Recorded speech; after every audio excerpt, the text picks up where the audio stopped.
you. And I'm so honored to be with you all with your incredible backgrounds and help everyone really understand what net zero means and really address some of these misconceptions in the market today. So the webinar, sorry, this panel will be set up so that we are talking about four different key areas: physical risks of climate change. We'll be defining net zero and establishing a climate strategy from the vantage point of both a company as well as an investor. We'll be discussing some challenges to achieving net zero, and then we'll be talking about, lastly, auditing opportunities and just generally climate risk disclosure, since that's a key point coming up in both US and global regulations. So to kick it off, in terms of the physical risks of climate change, Matthew, I'd love to get your thoughts on a couple topics here. Just generally, if you can provide a little bit of context and backdrop, where are we now? What are the key impacts that you're seeing? And, if I think about some of the key catalysts driving this paradigm shift, I think about regulation, financing, technological innovation. What's different this time around in terms of addressing climate change? Thanks for the questions, Nidhi. So where are we now? Well, let's start with that one first of all. Scientists now know that for millions of years of the Earth's history, the concentration of CO2 in the atmosphere has moved in tandem with the temperature of our planet. Human civilization evolved over the last 10,000 years as the planet emerged from the last ice age, and that's because CO2 in the atmosphere stabilized at 280 parts per million. That meant the temperature settled, the weather patterns stabilized, and we slowly developed agriculture and civilization. Then about 200 years ago, we discovered how to harness the combustion of fossil fuels, and we're now releasing CO2 into the atmosphere faster than any other event in Earth's history, basically. So CO2 concentrations, where are we now? Well, they've increased 50% to nearly 420 parts per million.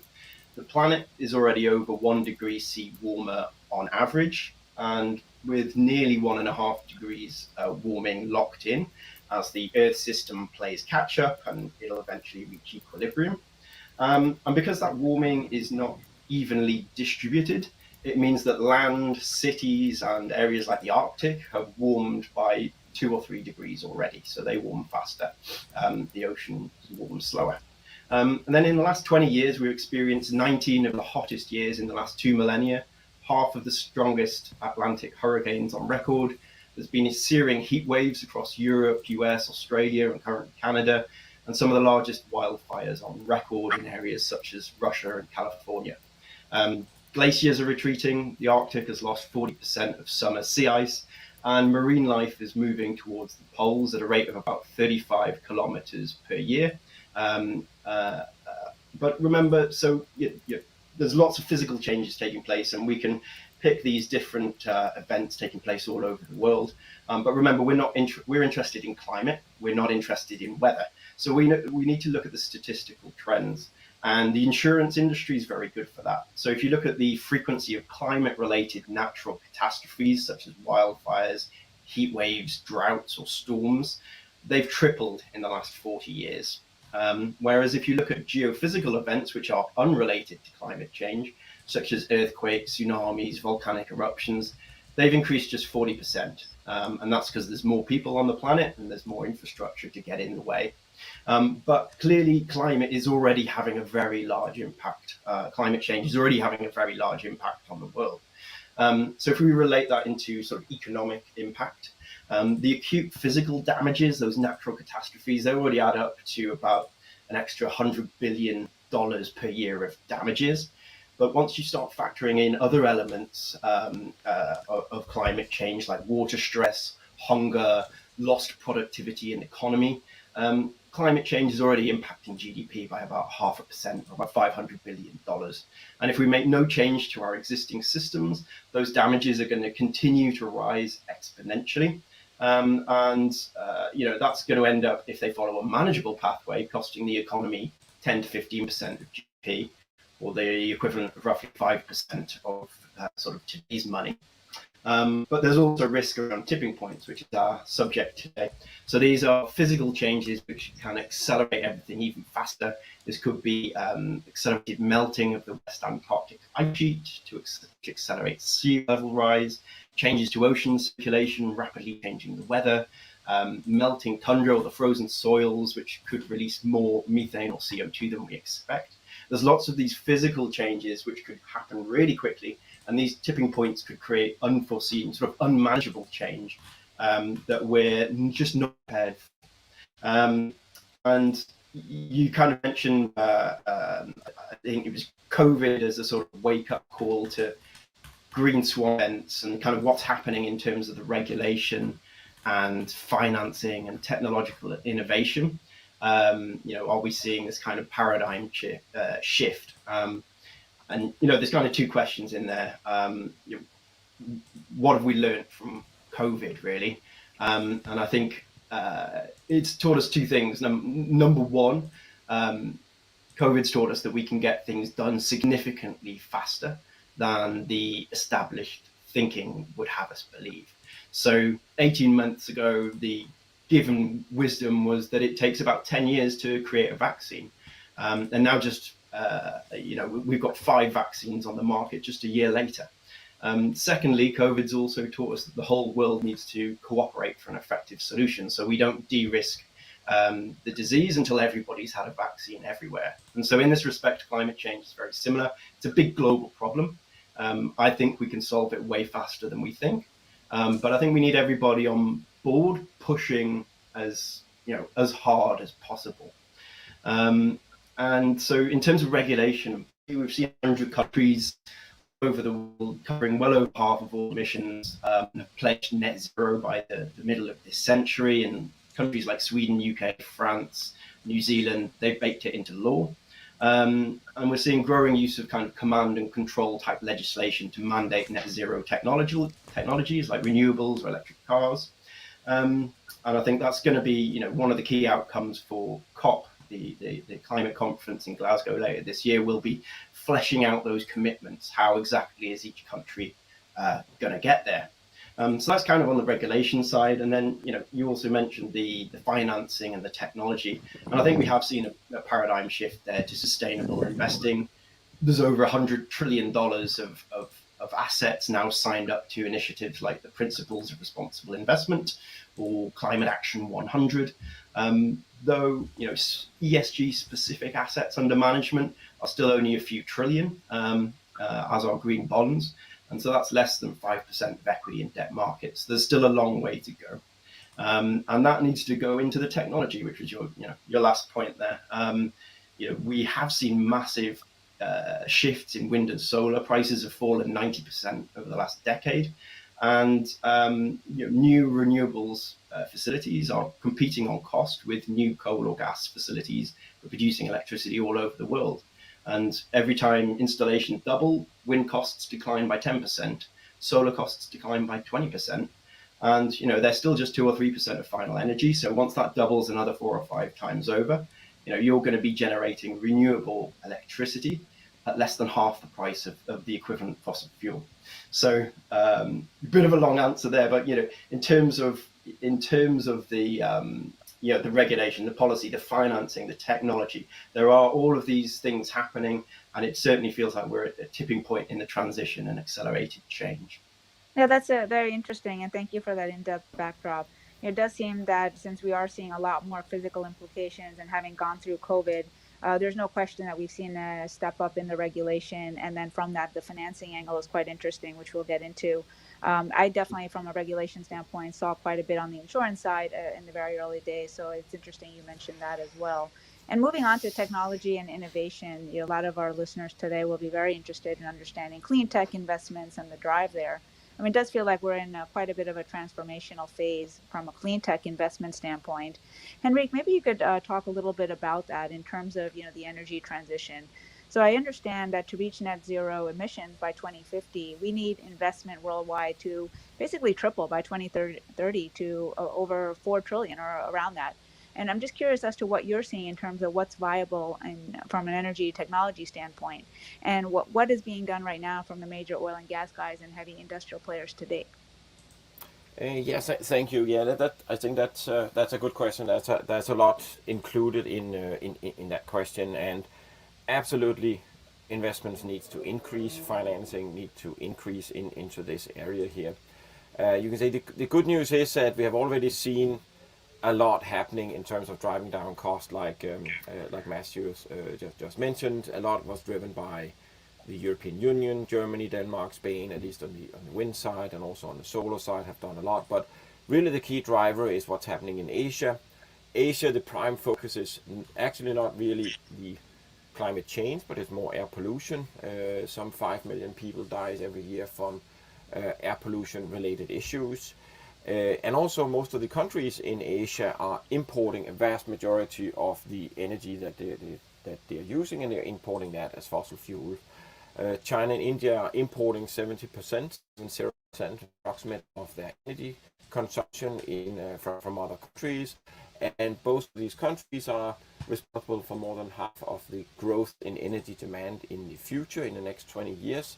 And they will continue to increase at least when you look at the different scenarios out there, they will continue to import an increasing part of their energy from fossil fuels. That, at least if you look at you can say business as usual outlooks.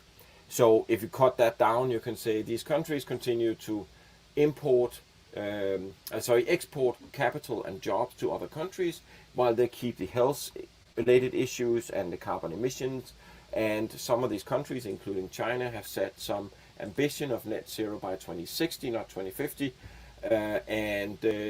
That's a quite interesting puzzle or equation that they have to see if they can get that to add up.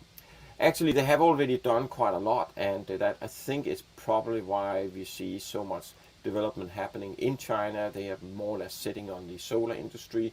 They continue to expand into the wind industry. They need to go abroad, but most of the installation happening globally is still in China, and they have a massive energy need, and they're also increasing their investment into this area. So that's really what's driving a lot of this here. Is China probably wanted to be the new energy equipment developer in the future.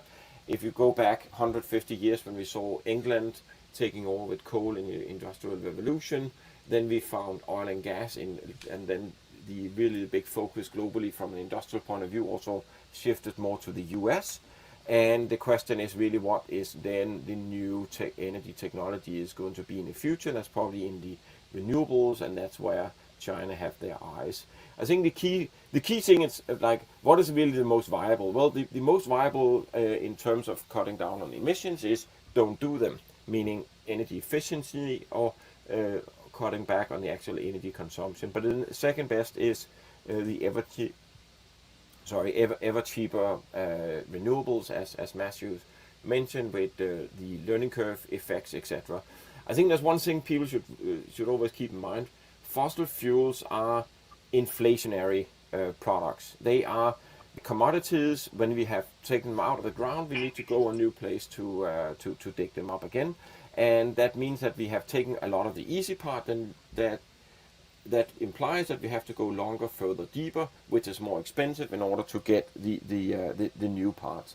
Renewables, on the other hand, is very deflationary.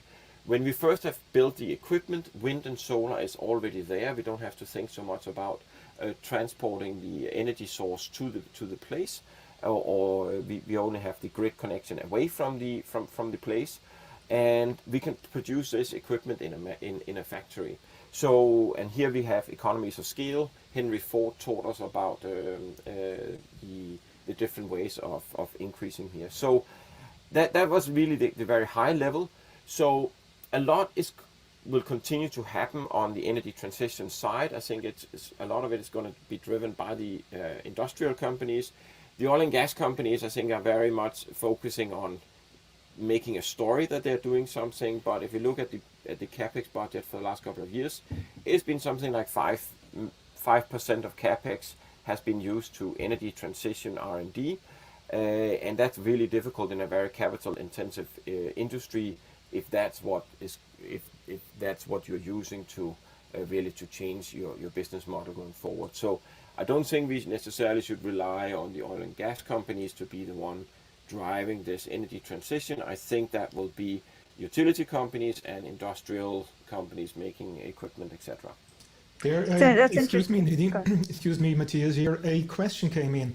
As some of you may know, we are actually live streaming this on YouTube. We are also recording this session and redistribute it from tomorrow on as a podcast. So I'm getting questions from the YouTube stream. One question is, why is nuclear power off the table? Isn't it low CO2, etc.? Who wants to go for that? I can take that one. Yeah, if that's you like. Matthew. Yes, it's Matthew here. Yeah. So, I mean, I would say nuclear isn't necessarily off the table. I would say nuclear in its existing sort of light water reactor type design is off the table simply because it takes 10 years to build out the project. It takes huge amounts of concentrated capital with huge amounts of risk. And simply put, a best-in-class nuclear plant today in Europe or the US will produce or generate electricity at more than 10 cents per kilowatt hour, when all over the world we can already install wind or solar farms at about half that price. And 10 cents per kilowatt hour assumes that nuclear project goes well, i.e. that it runs on time, which they never do, and that it doesn't go over budget. So I think existing nuclear designs, I just don't think we should be funding them. But there are options in terms of next generation technology. So things like Bill Gates' fast breeder reactor, for instance, which basically uses way more of the nuclear material during the life cycle. So there's more energy out per nuclear fuel in, and there's less waste generated. And there's designs which can switch around the cooling system to make the whole operation of the plants more safe. It's things like kind of passive cooling mechanisms if things went wrong. And on the flip side, you've got options around technology like small modular reactors. So these would be much smaller scale plants built in a factory and then rolled out and assembled on site wherever you want them. So that has the potential to bring the costs down. So it becomes, a more modular type product, and to speed up the actual rollout of nuclear. And I liked Henrik's point on inflationary fossil fuels and deflationary renewables. The way I would put it is renewables are technology.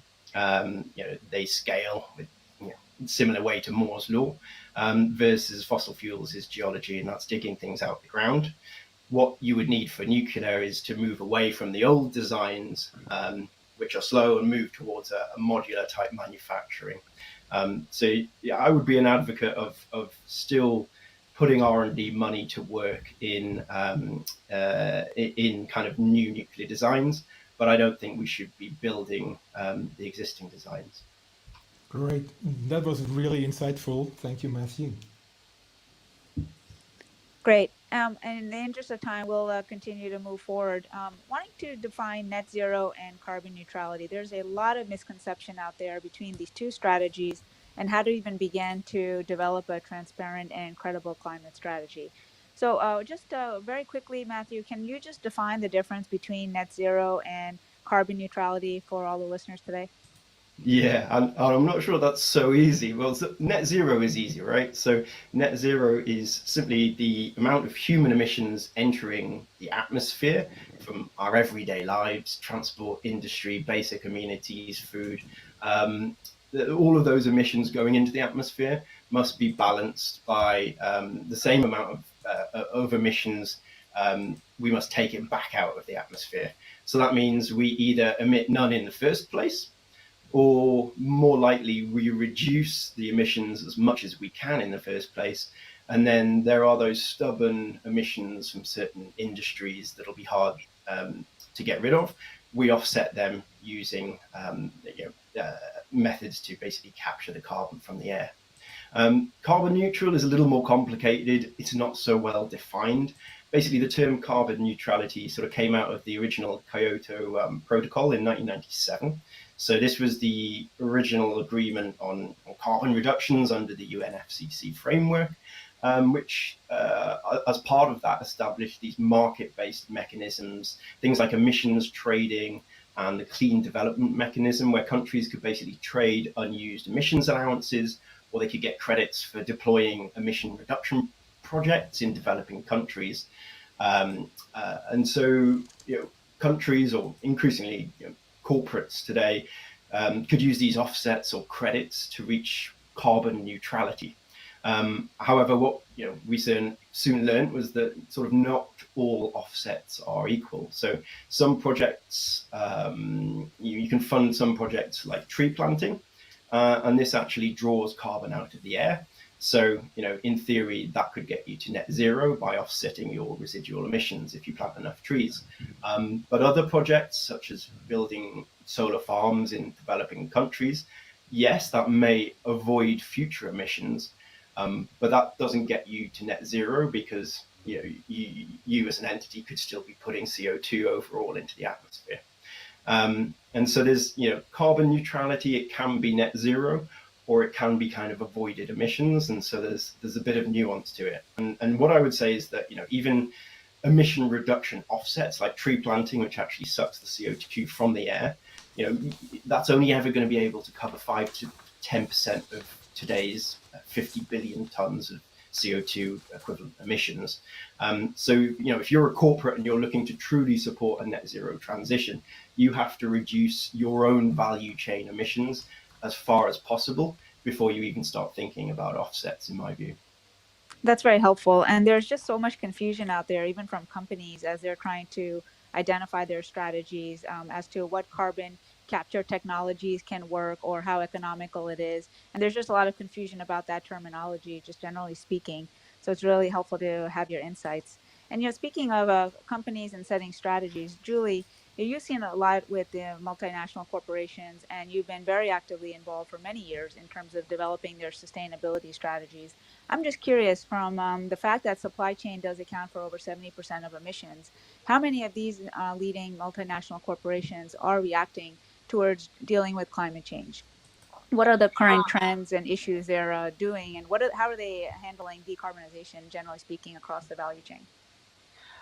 Yeah, and certainly, like as we can observe right now, like many leading MNCs have well-established sustainability strategy, which are well embedded in their overall corporate business strategy, and this can be attributed to their capacity and economies of scale to build a dedicated sustainability function that can exploit, value creation across different functions of their organizations, compared to the smaller firms, which may not have that capacity, or they don't have that kind of economies of scale. So, and also some of the MNCs I noted that realized a greater risk exposure, both on transition and physical risks, due to their geographic extent, like their operating assets extending to the different or varying degrees of impact of climate change, and their business operations can be subjected to evolving climate change policies in different jurisdictions. So I think that is what is the primary reason why many of the MNCs have really advanced very well in executing or developing their sustainability strategy. So, however, when it comes to executing their net zero plan, one common challenge emerges, and that is tackling scope 3 emissions, or the emission from their supply chain. It could range from how they could improve the transparency or granularity to align with their GHG abatement with their targets. And so, as you have mentioned, like what is worse is like 70% of these MNC's carbon footprint is attributed to their supply chain. But nonetheless, they still need to find a solution on how to address this issue. And it requires strategic engagement and close collaboration with their suppliers, as well as other stakeholders, including think tanks, governments, standard setting organizations, financial institutions.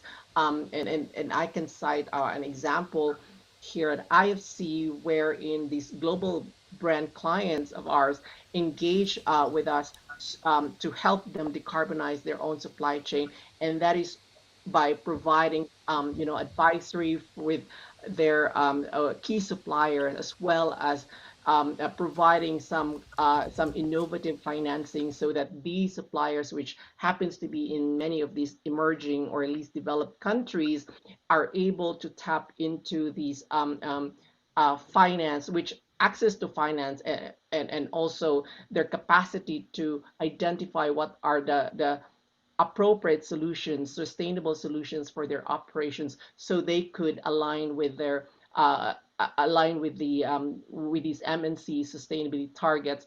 And I think, like, as you can see, like, yeah, again, the key thing there is how they could have or implement a strategic engagement with these different stakeholders. Well, that's an interesting point, especially the access to financing from the supplier's vantage point. Because I was wondering also how companies, particularly those that have more exposure to developing countries, and how they are able to think about climate change, how they're able to invest in that. Are they going to be at a disadvantage, towards moving towards UN SDGs? So it's interesting to think about that they're looking at a global network and have other issues to address amongst our supplier network beyond, just the basic scope 1 and 2. But it does raise the question of data collection as still being a problem. And Henrik, I was just curious from your standpoint, we've seen data collection from the Enzo Advisor side, an issue with companies, irrespective of size, frankly, and irrespective of industry. And how do companies go about building a net zero program when scope 1 and 2 emissions is still being calculated and scope 3 is still in flux? I think that's the that is the biggest you can say accounting issue out, or it's actually not the biggest accounting issue, but it's the biggest issue when we talk about all these emissions and so on. And I think there's maybe sometimes a little bit too much focus on trying to calculate all these different emissions out there. Remember that the assets are the one that produce the emissions, the factories and these other things. But it is an issue if you're trying to make that whole calculation to show, okay, we need to cut back on so and so much emission certain areas. If you look at the oil and gas companies, for as an example, scope 1 and 2, the emissions account for 15%, maybe 15-20% of their total life cycle emissions from the fossil fuels. And this is typically where the oil and gas companies are focusing on cutting their emissions. So even if they come out and halve those emissions, it's not really going to have a big overall issue. So how do we calculate and how do we measure and how do we categorize the scope 3 emissions that exist out there? I think that's a lot of our focus out there. So your carbon footprint is a nice and an important factor to look at, but it really gives you a snapshot of where you are, the assets that you have and you invest in and how long they stay alive. That means where you're going and how will your future emissions look like. And therefore, increasingly investors, that's at least our recommendations, is investors and companies should really focus on their asset base. What assets do they have? How much emissions are created by these assets? When you no longer have them, then they will no longer be producing the assets, and you should replace them with something that either is much more energy efficient, lower carbon emitting, or you should, as part of your change of your business model out there. I think that a big part of the issue is we have the Science-Based Targets Initiative, which is great and gets everybody to focus in the right direction. But it's very focused on the carbon intensity, which is really your emissions divided by your activity. So it's a relative measure. That means if you look at the individual company, you can go out and buy an existing solar farm, and then you can lower your emissions or your carbon intensity. You haven't really solved any issues from a global point of view, but you have changed the profile of the actual company, and that's one of the areas that we feel is somewhat maybe there's too much focus on trying to calculate and decipher. I have had a discussion with a big investor who wanted to say, hey, we are looking at investing in the oil and gas value chain, but we are having problems of how do we decipher what portion of scope 3 emissions are dedicated to the midstream pipeline system to the downstream refinery or the upstream activity, and how much to the car manufacturers and so on. I think this is great. We can calculate, or we can try and come up with an assessment, but you can also take the a little bit quicker way, and that is looking at if we were to change around the cars, the electric vehicles instead of gasoline cars and so on, we actually get to where we want to be at a faster level. It's not the oil and gas companies that direct, of course, what people are buying, but that's the really where I think a lot of the issue and where a lot of the focus should be on. That's great. And with greenhouse gas protocol and science-based targets, at least it allows some granularity in terms of defining some of these terms. But there's still an issue and a concern about greenwashing. I recently read an article about competence greenwashing, and basically it was coined by a lecturer in Tokyo Institute that talked about this as being intentional and negligent misrepresentation of knowledge. And when there is so much confusion about the terminology, as you all have been able to highlight and very articulately define, there's still a lot of concerns as to what investors should do in terms of navigating through that landscape. So if a company is announcing a net zero by 2050 plan, how does one go about trying to assess whether this is greenwashing or whether there is actually a true plan in place? Henrik, just to follow up on your question, where does an investor begin on this journey? Well, I think it's very important to try and say, well, setting the net zero target is great. That sets the direction. That's like the GPS. So you say you want to go to that location. Then really what is important is how do you get there. You know, if you follow the directions on your, you put that into your iPhone or your GPS, it says you have to turn left, you have to turn right, and so on. That's actually what is really the most that's where the execution part come in. It's easy to set the target and make the press release, but the next part is how do we actually get there. We are focusing on trying to we call them hallmarks. So you can consider them guardrails to say, well, if you're a company and you start to set your GPS for a net zero, well, you should make sure that you are, just like you can say you don't want to go on toll roads, you don't want to go on highways or so on else, you should set that also in terms of setting your target. It should be more than just we want to be net zero. You have to say, well, we want to focus on all our emissions, scope 1, 2, and 3. We're focusing on absolute target or absolute carbon emission reduction target. You are focusing on your entire global business model. So it is how much you're working on. It's not enough if you are Exxon and only focusing on the upstream. There's also midstream, there's downstream, and if you're GE or if you're some other company, you have to do that for globally. It's not enough as certain companies have said, well, we are going to net zero, but for our European operation, that means that they can just continue to do everything they do elsewhere. That's not really how it works. Then also for the assets that you are actually owning and that you are generating revenue from, there is a tendency among oil and gas companies where they say, well, we will set a target for our operated assets. We have minority holdings in joint ventures, but we cannot influence what the majority and the operator of these assets are doing. That's a problem when typically 60% of many of the big oil and gas companies are not operating their production because they have they just like an investor, have a portfolio of a lot of different holdings where they have minority holdings in a lot of them. So these are some of the things. The next thing, you should also make sure that you have tied achieving these targets and these milestones you're setting to get there. It's not enough to say, okay, it's 2050 and then now it's 21, so we don't do anything for the next 29 years. We have to make some timelines and milestones along the way, and that should be tied to management compensation, the remuneration, etc., to make sure that we get there.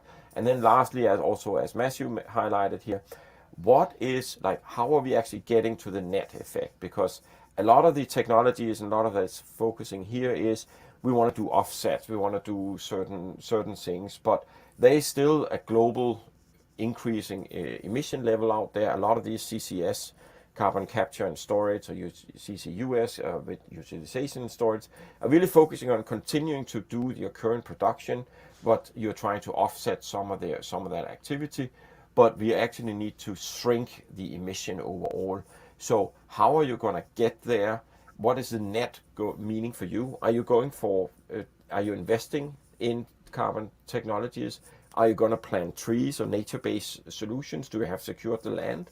Or are you hoping, like Harry Potter, that somebody else is going to do it, and then you're going to sit back and lean back and then get a free ride on this area? These are areas, or you can say guardrails, where you say, well, if you set a target, you have to keep your target or what you want to do kind of within these areas. And it also raises a question as I look at the momentum in sustainable finance. And Matthew, you had started out earlier talking about some of the regulations and that movement.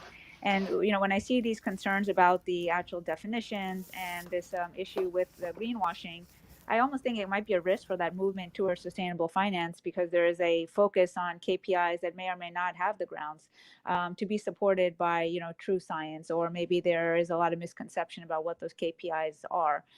We continue to see the movement today. I think even Anheuser-Busch's subsidiary launched a very in-depth KPI list for a sustainability linked loan. I think it's a $500 million revolving credit facility just this morning, and there's more to come. So Matthew, just curious, as Henrik pointed out, a couple of different concerns on that front. What do you think could be the risks, with respect to greenwashing on that movement overall in sustainable financing, and could that impact the ESG movement generally speaking?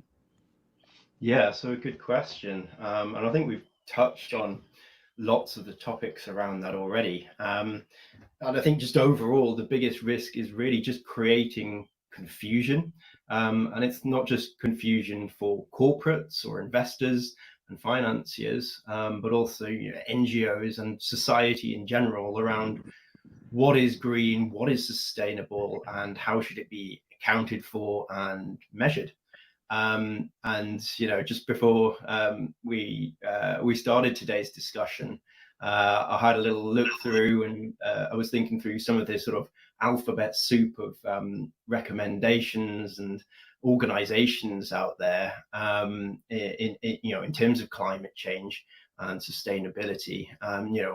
Off the top of my head, you've got PRI, PRB, We Mean Business, B Team, GHGP, EV100, SBTI, IIGCC, SRI, EU Taxonomy. The list goes on. So there's about 40 names on that list, and these are all organizations doing incredible work.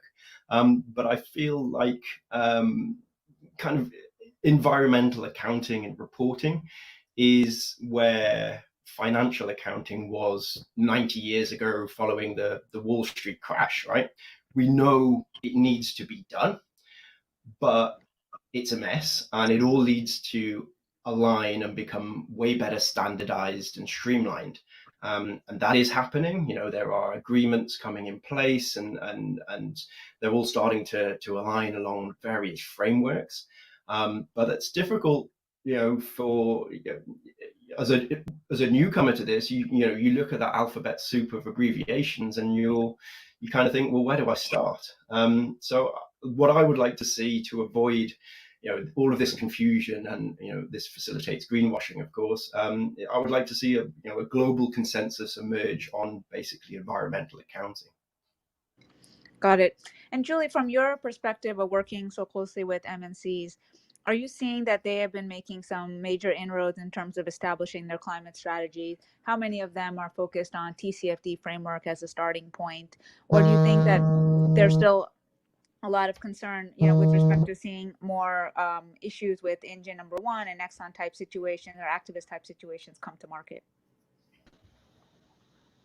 Yeah, I mean, more and more companies have realized, the shared value created by executing a well thought out sustainability strategy that cuts across the different functions of within their organization. So, however, like any other business plan, a strategy without an executive buy-in or has any clear link to their business model hardly flies in the corporate sector. So, and that is why many leading companies have their CEOs or senior executive as the executive sponsor of their sustainability program, while others also establish a steering committee at the board level to ensure that their sustainability or their climate strategy is well executed and the value created from it is shared or has a real impact in the whole organization. So, and many leading companies I've noticed also realize that an effective climate strategy can't rest in the realms of, public relations. So, and climate strategy is we know that it's very cross-functional in nature, and in order to fully optimize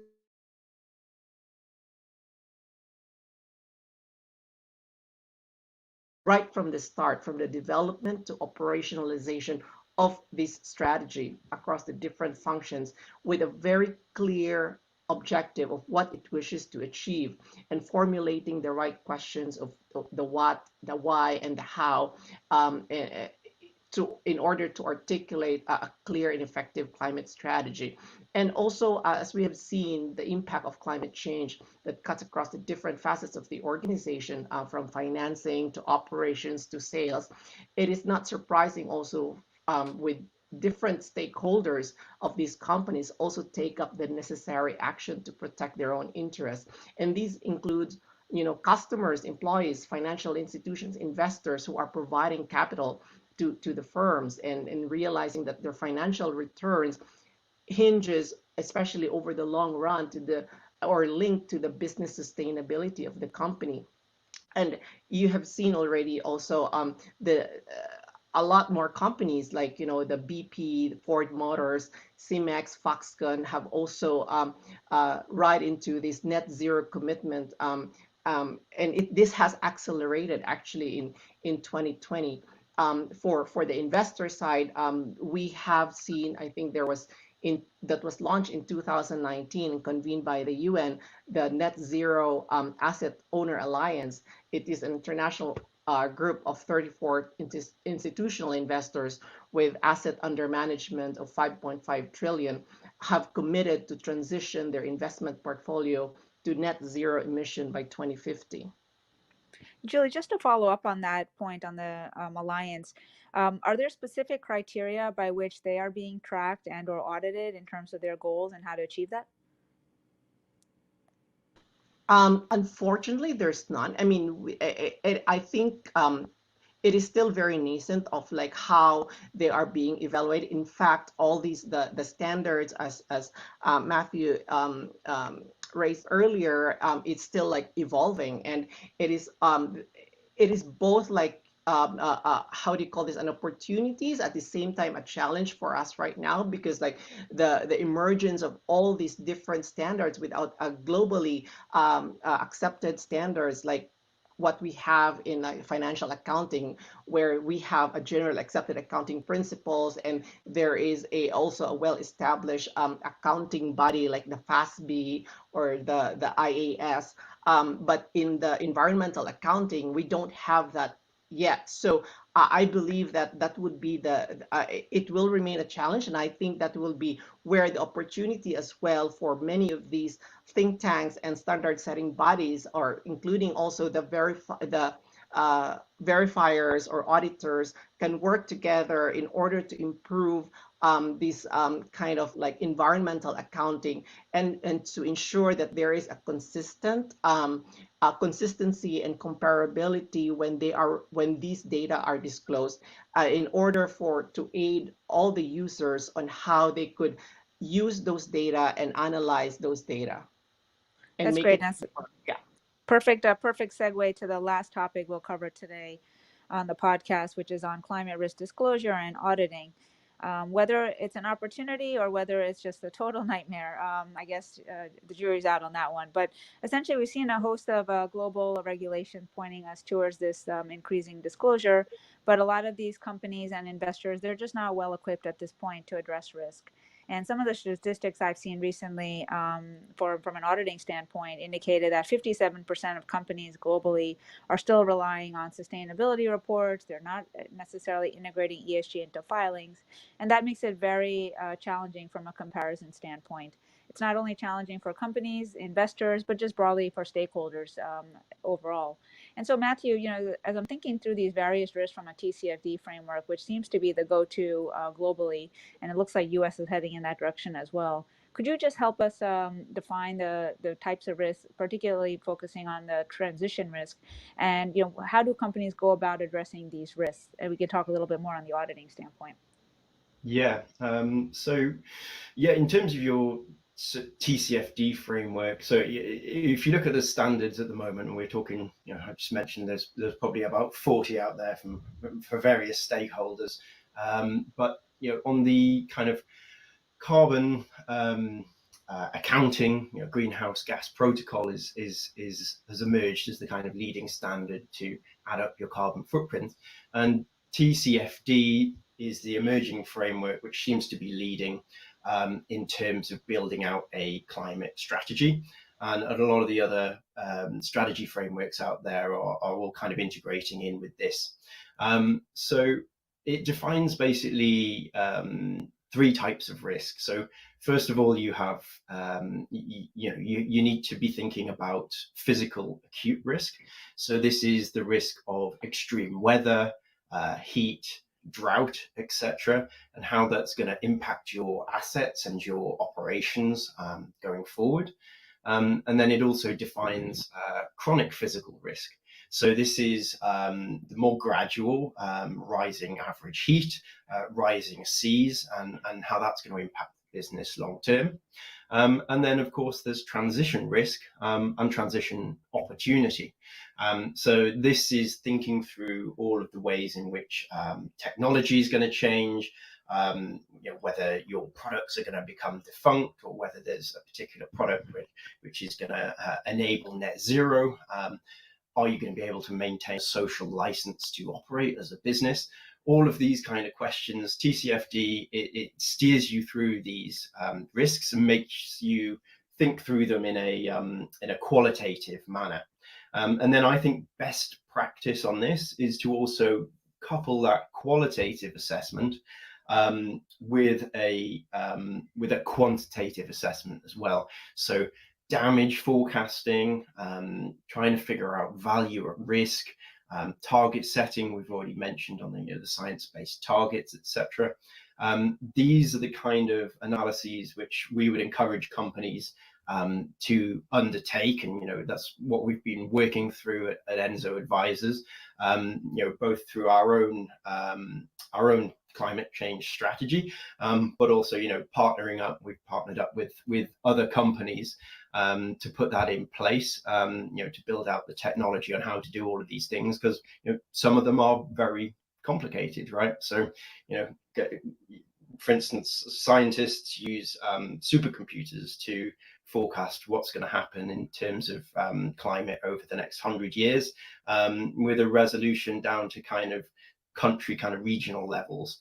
But to take that to one step further requires a lot of ingenuity and modeling and simulation to get down to the asset level. How's my factory at risk, and what's the risk going to grow to in 10, 20 years time? These are the sorts of questions that we're thinking through, and these are the sorts of solutions that we're putting together to try and create that both qualitative and quantitative assessment using TCFD. That's super helpful.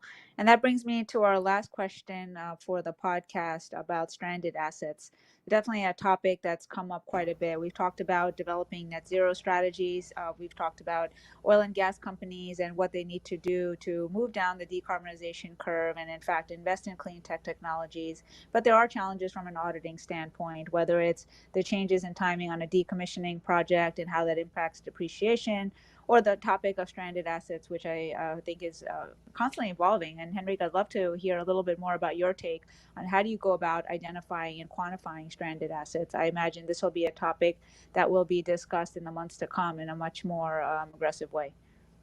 No, absolutely. And it really, in our approach is, we have a limited carbon budget. There's a limited amount of emissions we can do. So we have to try and optimize under those constraints.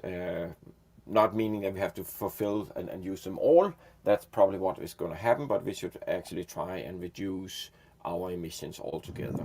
What is really the implication of that? Well, that means lower demand for fossil fuels in the future. Even with the CCS and offsets, etc., we should just cut back on the use of fossil fuel. That means lower demand. That doesn't really change a lot on the supply side. So economics 101, if you have falling demand and you have the same or maybe even increasing supply because more and more petrostates want to extract oil and gas, that means prices are coming down.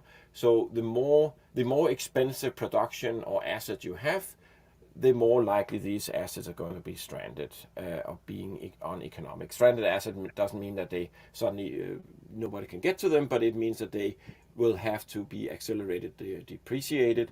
You have to make asset write-downs.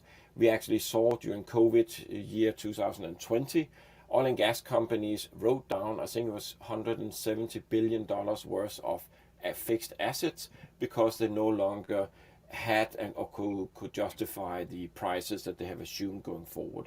And that brings me a little bit back to the question about the auditing.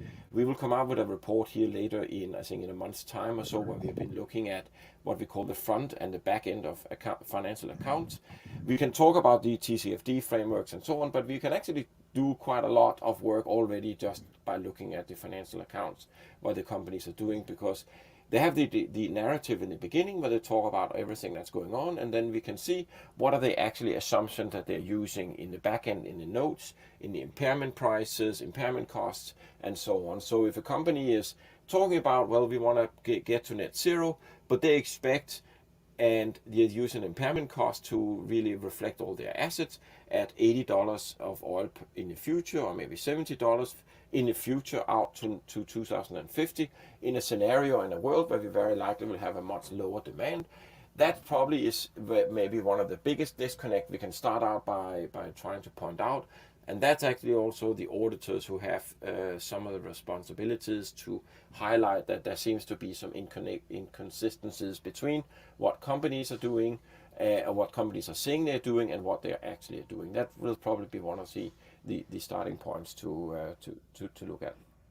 Great. Well, we look forward to that. And I want to take a minute to just thank everyone for your insightful perspectives on establishing net zero strategies, discussing the challenges to achieve net zero, and then the concerns and opportunities with respect to auditing. So thank you again for your time. And Matthias, back to you. Yeah, thank you, Nidhi, Julie, Matthew, Henrik. This was a very deep, very insightful session. I'm really grateful that you took the time today to come onto the show. So this is going to be rebroadcasted as a podcast. You can sign on to opalest.com/clubhouse to access this and future podcasts. And for all Clubhouse users, please make sure to follow all the speakers, follow the Alternative Investments Club, and also, if you're interested, the Family Office Club that you see at the bottom of my profile.